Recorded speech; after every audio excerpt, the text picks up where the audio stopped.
হ্যাঁ বন্ধুর দিলাম 3টা কিস্তি বাকি আছে গে ও গে যেটা উড়িছে কি না উড়িছে বিছনা থেকে দেখি এসো অনেক ইরে বিছনা থেকে গেলাম না উঠিস ইরে বিছনা থেকে গেলাম না উঠিস কিরে কেটে মেলাছিস? হ্যাঁ বন্ধুর কিস্তিতে যে আছে কাই দিবে কাজ কি যাস কর্ম না আমি কি করি মুই?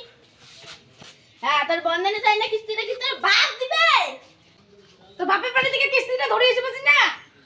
হ্যাঁ আমার বাপের যে টাকা আছে না আবার ফোন করো কে না নাগাং মুই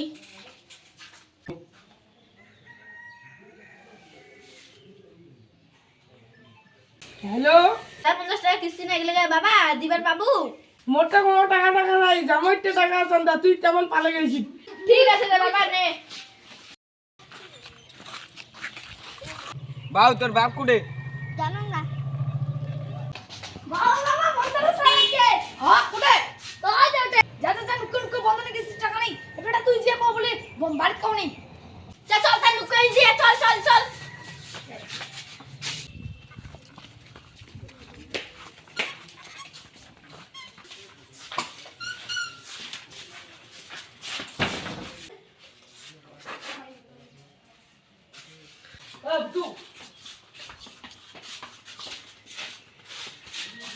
বাউ তোর মা কোটে গরু চড়ে গেছে দাঁড়া ঠিক আছে দাঁড়া বইসুম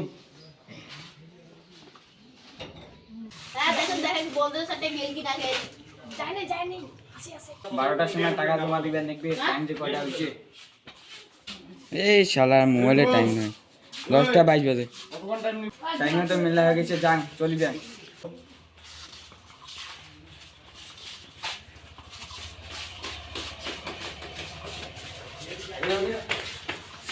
সিএডি গ্যাং রে আমার সিএডি গ্যাং সাল গ্যাং মধ্যে দেখছো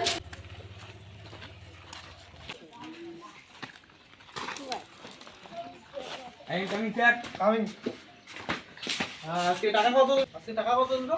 টাকাটা সব বাড়িতে উঠেছে খালি একটা বাড়ি উঠে কেন উঠবে?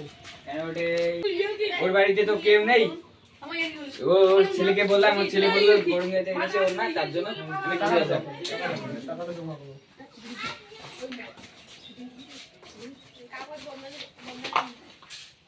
তিনটে কিছু বাকি আছে তুই মনে নেই হ্যাঁ